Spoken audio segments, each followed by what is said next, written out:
I'm gonna like to stand up if I may. Go ahead.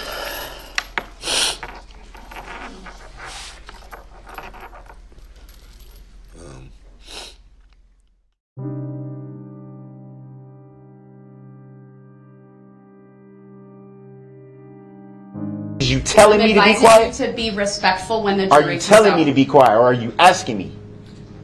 I'm asking you and advising Okay, you. thank you for correcting that, because don't nobody tell me what to do. I don't tell nobody else what to do. Ain't nobody gonna talk to me like that. Nobody. All right, I need to take a break. This man right now is having a stare down with me. It's very disrespectful. He pounded his fist. Frankly, it makes me scared. The courtroom scene involving Darrell Brooks during his trial for the 2021 Waukesha Christmas parade attack became infamous for his erratic and disrespectful behavior. Chilling footage shows Brooks frequently engaging in contemptuous conduct towards the judge, often glaring at her in what many described as an attempt to intimidate or mock the court.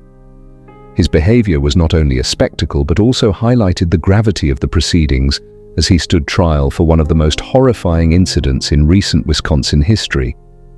Brooks had driven an SUV through a crowded Christmas parade in Waukesha, Wisconsin on November 21st, 2021. Air Force. Anybody, former Air Force person.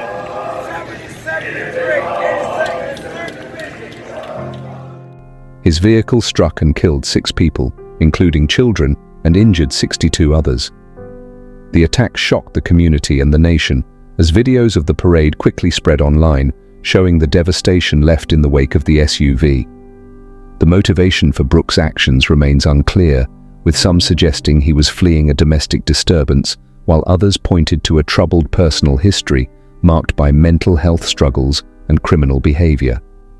During his trial, which began on October 3, 2022, Darrell Brooks chose to represent himself in court, a decision that only added to the chaos and drama of the proceedings. Brooks frequently interrupted the judge, argued with witnesses, and tried to undermine the court's authority, which led to numerous removals from the courtroom. At times, he refused to cooperate or follow standard courtroom decorum, forcing the judge to place him in a separate room to continue observing the trial via video link.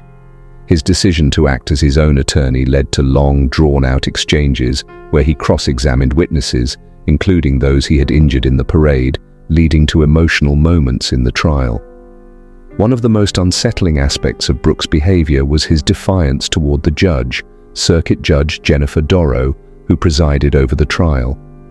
Courtroom footage shows Brooks glaring at Judge Dorrow during various points in the proceedings, seemingly attempting to unsettle her with his prolonged stares. At times, his actions escalated, and he refused to acknowledge her authority or the legitimacy of the court, despite her efforts to keep the trial orderly and ensure a fair process.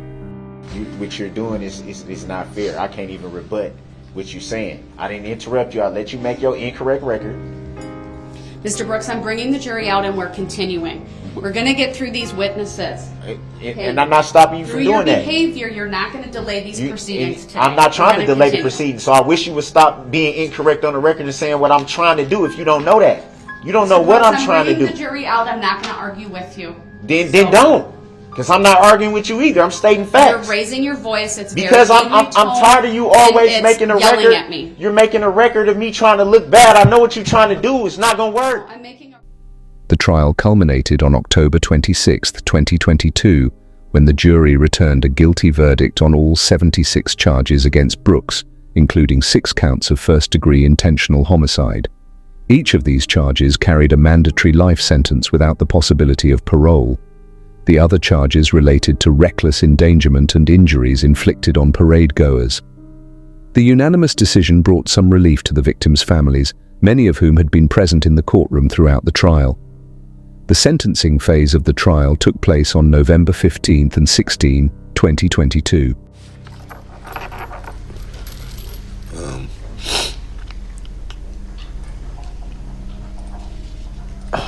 It's emotional. I apologize for taking so long.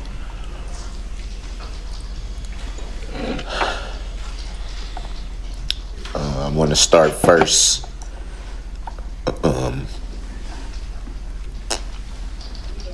By giving glory to to God.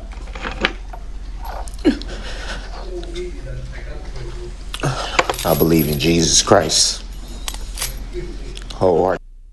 Over these 2 days, victims and their families provided emotional impact statements, recounting the trauma, pain, and loss caused by Brooks' actions. Many expressed their anger and frustration at Brooks' behavior during the trial, noting that his lack of remorse and disruptive conduct had only deepened their grief. His injuries are too extensive for his little body to come back from, and that he won't be coming home with us ever again. Brooks. On the way to the hospital, we had to lay our head down on the floor because we heard there was a shooter. My fingers, my whole body was paralyzed in fear and fright.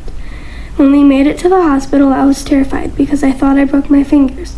And when they asked me what happened, I was too busy crying that I couldn't speak.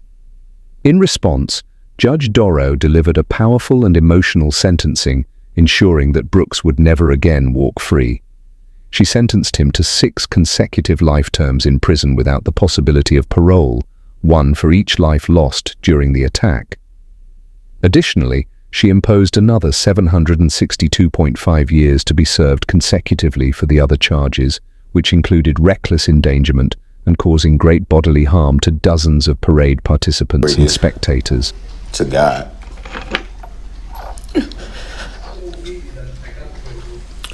I believe in Jesus Christ wholeheartedly. I believe that Jesus Christ is the Son of God. The length and severity of the sentence were a reflection of the gravity of the crime, the harm caused to the community, and Brooks's actions throughout the trial.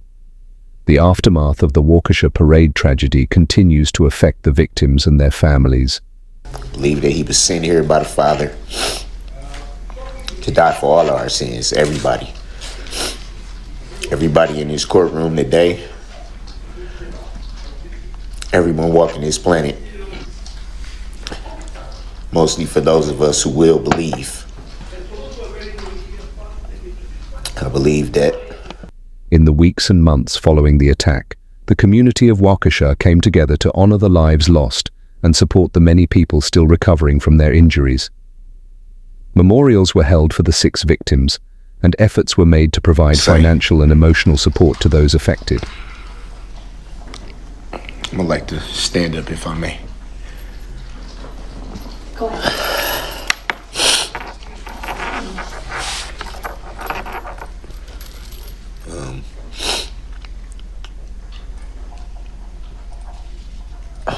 It's emotional. I apologize for taking so long.